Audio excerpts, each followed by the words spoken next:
Hey everybody, this is Greg with Medical Muscle, and in this video today I'm going to talk about what kind of mentality you need to get honors at St. George University. So just a little backstory, I'm in term 5 right now. I've had honors term 1 through term 4. I'm in term 5 now and it's looking like I'm going to get honors again. So what I'm doing in this video is I'm sharing what I did and from talking with other honor students what they did. So I hope this can help you guys and you can also get honors too. So let's first talk about the most important part. You have to want to have honors. You have to have that desire. You have to have that drive. You have to put having honors as, having good grades number 1. And you should. I mean, because in medical school, this is the one time you really need to kick ass. This is where undergrad is no longer, your grades in undergrad are no longer important. It's really your medical school grade. This is now at a point, obviously your step score, that's important, that's even more important. But at this level, your grades in school are super important because the better you do here, the better you're likely to do on step. There's a nice linear graph that I've seen and it correlates. If you do better in school, then you're likely to do well on step, okay? So, you have to want honors. What that means is that you have to be willing to make sacrifices and all these things I'm going to cover in this video today, but you have to make that your first priority. Now, one thing, just to start off, I love getting good grades. I get such a buzz off of it. And you got to get a buzz off of it too. You got to enjoy dominating quizzes the first time you've ever taken them. You gotta like the idea of getting ahead. You have to like the idea of just walking into an exam and just feeling so good because you're gonna do well. And it's such a nice buzz. That's my drug of choice is, the buzz that I get from doing well in school. And you gotta have to have that too. Because, I'm working really hard and that's my reward. That's like that reward that I get. That's the endorphin rush, right?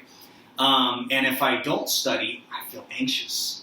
If I feel like I'm getting behind, if quizzes are feeling hard, if I feel like I'm just struggling with the material, I don't like that anxious feeling. I don't like knowing those things. And, I know some people are really chill and they might not care, which sometimes, it's a good thing to just kind of sit back, but that's my drive. That's what helps me. So, obviously, you're going to have to work hard. You got to love to work hard. You got to love to be a workaholic. And that's what I am, okay? So, I had a business. I was a personal trainer, and I worked really long hours. I would work 14-hour shifts. I was training up to 60 people a week. Some days I was doing 14 trainings in a day. So, you have to know what it feels like to work hard. That's a good skill to have coming here because you're going to be putting in some long hours day after day after day after day. And you need to know how to pace yourself, obviously. But say if you haven't worked, I also like in medical school to when I was bodybuilding or when I was training for a triathlon. Say if you're training for 3 months or a marathon or whatever. That dedication every day to get up in the morning, do your workout, follow a diet, do another workout, go to bed, and do the same thing for months. Especially when you don't want to. That's a great skill to have. It's a great experience to have because it's very similar to medical school. You're going to wake up in the morning, you're not going to want to do any work, but you still have to get it done. Okay? So you have to be able to work hard. Now, over time, so term 1 through term 2, working hard worked really well for me. I was able to get the grades that I wanted. I got honors, but I was working really hard, okay? And when term 3 came, my grades started to decline, and term 4, they started to decline a little bit, and I was working harder than ever, and I was getting worse grades. You have to also work smart. I wish I figured this out earlier. So, and I was kind of hard-headed, okay? I didn't want to change what I was doing after term 2 because those first 2 terms worked really well for me with just working hard. So it's really important to adapt, okay? You got to be open to new study techniques. You got to be open to changing things up, because as you go through the terms, the volume gets much higher, and you can't, the same old things no longer work. You know, in term 1 and 2, I was doing things that would have I would have never done in undergrad, and now in term 5, I'm doing things I wasn't even doing in term 4 or any of these other terms. So you have to always keep adapting, and how you keep adapting is talking with other students who are doing way better than you. Talk to the students that get 100 on their exams. Find those people and figure out what they do, because that's what I did. And interestingly, they were doing things radically different than what I was doing. Just so different. And it was scary to transition to that style thing. You know, I wasn't sure if I would be able to retain it, but sure enough, I could, and I could handle the workload. So that leads into another point.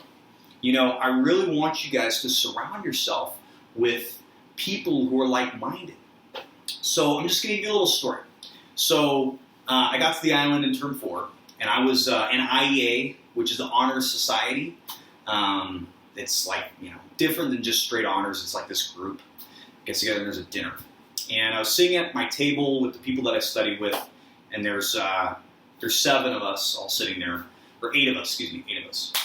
And I really wanted to talk about this dinner because I wanted to know who was coming, but I didn't want to, you know, make anybody feel bad talking about the Honors Society, because if they weren't in it.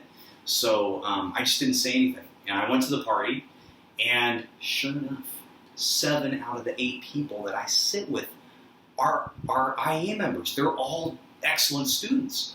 And, you know, it just happens organically often. You know, if you're a good student, you know, you'll kind of just merge with those other good students, you know. And I really like these people. They're really nice. They're smart. They're funny. They like to go out and have fun. But they get their work done too, and there's no drama. So that's what I've noticed. That's what I needed, and these people are like-minded. So try to find those people. And the way I found my buddies, who are fantastic, and we've had a lot of fun on the island. Met them in small groups. You know, you're in a small group, and you meet someone who's really smart. Jive with them, and meet up and study together. You know. That's a good group to have, because you need that motivation going through medical school, and you have to be surrounded by like-minded people, okay? But, you know, again, this happens organically too. You don't really have to force it. If you're a good student, you're going to just conglomerate with those other kind of people. All right, let's talk about something that people don't want to hear, is the sacrifices that you have to make to do well. Let's talk about the easier sacrifice. Okay, so for me, TV is not a huge deal. Movies are not a big deal to me, so that was kind of an easy thing for me to cut out. But I had to. I mean, I still like to watch TV. I still love movies, but I had to cut that out to optimize my time, because I didn't really have much time, spare time. And what I'd rather do with my free time is exercise. So that's one thing I've never cut out. I work out pretty much every day for an hour, but I've had to basically cut out TV. Also going out midweek and having fun. It's really something that I don't do anymore. Now let's talk about the hard things, the hard sacrifices. Your friends, your family, your significant other, you know, boyfriend, girlfriend, wife, whatever. If you have kids, if you're shooting for honors, you're just not going to be able to spend the kind of time that you like with those people, and that's probably the worst part. That's honestly the hardest part of this whole thing. It will ruin relationships. I know relationships that have not made this. Okay, so it's an awful thing, but you've chosen this career. And, you know, it's a good thing to do really well. And if people are willing to stay around you, even with working really hard, and they can understand it, then that's fantastic. You know, it's just a really hard sacrifice. If you can't do it, and that's more important to you, then by all means, that's fine. You know, I think that's totally fine. It's just, there's certain things, it's just inevitable that you're going to be spending more time studying than with your loved ones. And that's a hard thing. Now for me, on the island, I have to avoid my friends. So back in term 4, I would study with friends at the table. We'd all get together. I just found that I have no self-control hanging out with them. You know, none. Or being in the same area. Because I want to talk, I want to chit-chat. So I found that I had to sequester myself and basically study in a totally different spot because I knew that I would want to talk to them. Now, that doesn't mean that you can't, like, go and have lunch together or spend the weekends together or, my buddy, I have 2 buddies that I work out with, and that's the time that we were always cracking jokes and talking about stuff. But during the middle of the week is work time for me, and I really need to focus because I want to do well, and I also want to enjoy my weekend too, so that's another part of this. I'll talk more about that. But yeah, you have to make those sacrifices and know how to take your free time and to incorporate people that you love in that, okay? That's a good skill to have. Now, bad habits, okay? Bad habits will ruin your ability to do well. Okay, what do I mean? Drinking, smoking marijuana, playing video games, Instagram, YouTube, Facebook, whatever, social media, TikTok. There's a time and a place for those things, and really, medical school doesn't lend itself to those things very well. They're very distracting. They can really hinder your performance, and it takes a very mature way of looking at yourself to recognize if you have any issues with those things and learn to completely avoid them. That can be very challenging for a lot of people. For me, I am highly addicted to social media and to video games. You know, so I have to delete all of those off my phone. I absolutely cannot have them anywhere on any device that I have. That's just me. I have to delete them. And I know other students, one who gets hundreds on exams, he had to do the same thing. So he made that same conscious effort to delete those things and not have that distraction, because in the end, your main focus is to study. You want to optimize your study time so you're not messing around and getting your stuff done. All right? So that's a really important thing, is to be aware of those things. Now, I've said this in other videos. You've probably heard this a million times, but you have to take care of yourself. An observation that I made, a lot of the other honor students all work out. Guess what? Because working out is great for your brain. I mean, some of them were on soccer teams. Actually, a big chunk of them were on soccer teams. They play volleyball. They're on volleyball teams. Some are on basketball teams, ultimate frisbee teams. We all the honor students do some kind of activity. So I have a buddy who runs 8 miles, like just a crazy guy. I like to swim, so I'll swim 1.5 miles, maybe once a week. That's my exercise, crazy exercise. So you do have to exercise. That's very important. You also have to sleep. You know, you got to make sure to sleep 8 hours. If you're messing around on your phone or whatever and cutting back on your sleep, it's going to totally affect your ability to pound out, year after year of good grades. At some point, you're going to burn out if you're not taking care of yourself. So it's really important to exercise, sleep. Obviously, you got to eat well, but if you're working out enough, you can get away with eating a little more. Now, this is not the downer talk anymore. I want to give one positive light with honors, doing well in school, is that I want you guys to go out and party on the weekends. I want you to go to the beach on the weekends. I have my scuba certification. I was able to do that during this term. I go hiking. I go snorkeling. I go to the beach. You know, I'll do pool parties. I'll go out to brew and go have a couple drinks.